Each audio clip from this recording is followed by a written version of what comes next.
ያልታሰበ ያልታለመ የማይታመን ጥቃት።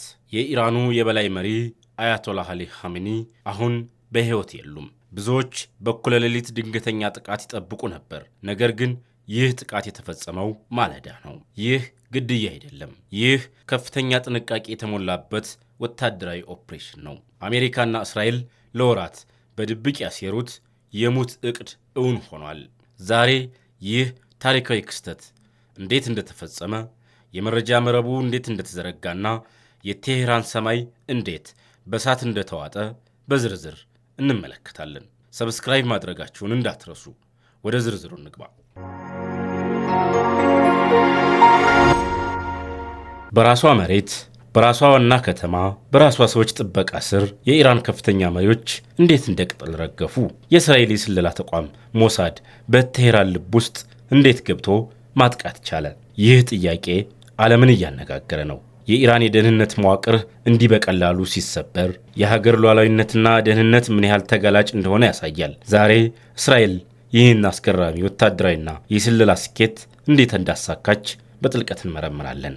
የእስራኤል ስኬት ምስጢር ቀላል አይደለም። እሱም ረጅም እጅ ይባላል። ሞሳድ በኢራን ውስጥ ለብዙ ዓመታት የዘረጋው ሰፊ የስለላ መረብ አለው። ከፍተኛ ቴክኖሎጂ። እስራኤል በአርቲፊሻል ኢንተለጀንስ እና በሳይበር ጥቃት የኢራንን የደህንነት ካሜራዎችና የመገናኛ ዘዴዎች መጥለፍ ችላለች። የውስጥ አርበኞች ኢራን ውስጥ ያሉትን የመንግስት ደጋፊዎች በማናጋት አንዳንዶቹን ገንዘብ በመስጠት ወይም በማስፈራራት መረጃ እንዲሰጡ ታደርጋለች። ታዲያ የኢራን ደህንነት የት ነበር? የውስጥ ክህደት። በጣም ከፍተኛ ቦታ ላይ ያሉ ሰዎች መረጃ አሳልፈው ይሰጣሉ ተብሎ ይታመናል። ማመንታትና ግራ መጋባት። በመሪዎች መካከል ያለው አለመግባባት ለሞሳድ ቀዳዳ ፈጥሮለታል። ይህ ክስተት የሚያሳየው ከፍተኛ ጦርነት የሚካሄደው በመሳሪያ ብቻ ሳይሆን በስለላና በቴክኖሎጂ ጭምር መሆኑን ነው። ይህ ጥቃት በአንድ ጀንበር የታቀደ አይደለም። ለወራት የሲአይኤ እና የሞሳድ አይኖች በኻሜኒ ላይ ነበሩ። አሜሪካና እስራኤል የኢራኑን መሪ ተከታትለውታል። ትራምፕ በማኅበራዊ ሚዲያዎች ላይ ያሰፈሩት ቃል ምን ያህል አስፈሪ እንደነበረ ታስታውሳላችሁ።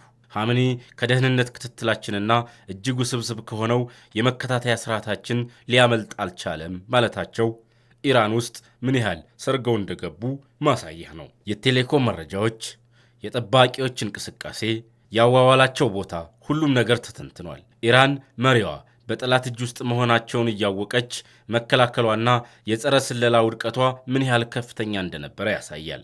ቅዳሜ ማለዳ ቦታው ማዕከላዊ ቴሄራን። ኢራናውያን ዕለቱን ሲጀምሩ የእስራኤል ጦር አውሮፕላኖች ሰማዩን ጥሰው ገቡ። ይህ ጥቃት የሥራ ክፍፍል የተደረገበት ነበር። መረጃው የሲአይኤ ነው። ቀጥተኛው ጥቃት የእስራኤል ነው።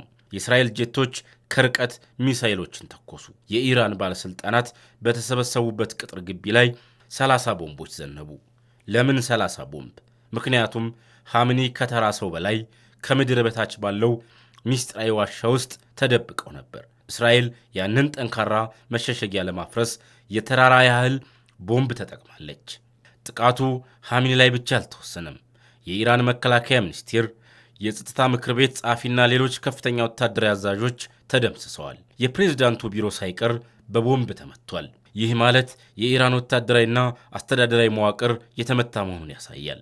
አሁን ትልቁ ጥያቄ የኢራን ቀጣይ እርምጃ ምንድን ነው የሚለው ነው። ኢራን ለዚህ ክስተት ተተኪዎችን አዘጋጅታ ነበር ይባላል። ነገር ግን የኻሜኒ ሞት የሚያስከትለው ቀውስ ታሪካዊ ነው። ይህ ጥቃት የመካከለኛው ምስራቅን ጂኦፖለቲካ ለዘላለም ቀይሮታል። እናንተስ የኢራን ምላሽ ምን ሊሆን ይችላል ብላችሁ ታስባላችሁ?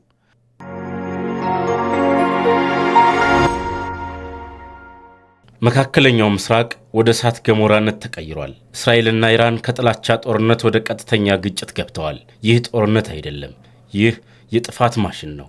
ቴሄራን በሮኬት ስትናወጥ፣ ኢየሩሳሌም በድንጋጤ ውስጥ ናት። ይህ ግጭት የሁለቱ ሀገራት ብቻ አይደለም፣ መላው መካከለኛው ምስራቅ እየተቃጠለ ነው። የነዳጅ ዋጋ በዓለም ገበያ ሰማይ እየነካ ነው። የዓለም ኢኮኖሚ ስጋት ላይ ነው።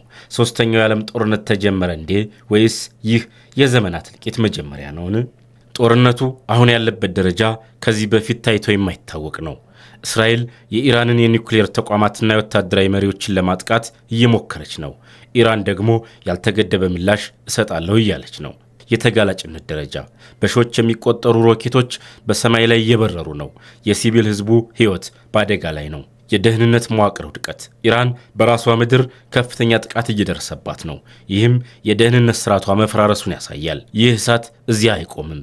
መካከለኛው ምስራቅ እየወደቀ ነው። ሄዝቦላህ በሺዎች የሚቆጠሩ ሮኬቶችን ወደ እስራኤል እየተኮሰ ነው። ሊባኖስ እየፈራረሰች ነው። ሆቲዎች ባህር ላይ ትራንስፖርትን እያስተጓጎሉ ነው።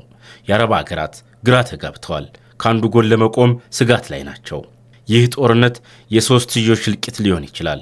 አሜሪካ እስራኤልን በጦር መሳሪያና በዲፕሎማሲ እየደገፈች ነው። ሩሲያና ቻይና የኢራንን ጥንካሬ ለማስጠበቅ አሜሪካን ለመጋፈጥ እየሞከሩ ነው። የመካከለኛው ምስራቅ ሁኔታ በጣም አሳሳቢ ነው። የዘመናት ሰላም ህልም እውን መሆን እየቀረ ነው። የሰው ህይወት እየረገፈ ነው። ሀብትም እየወደመ ነው። እናንተስ ምን ትላላችሁ? ይህ ጦርነት መቼ ይቆማል? ወይስ ወደ ዓለም አቀፍ ጦርነት ይቀየራል? አስተያየታችሁን በኮሜንት አጋሩን። ይህ ቪዲዮ ጠቃሚ ከሆነ ላይክና ለጓደኞቻችሁ ሼር ማድረጋችሁን አትርሱ። አዳዲስ መረጃዎችን ለማግኘት ሰብስክራይብ አድርጉን።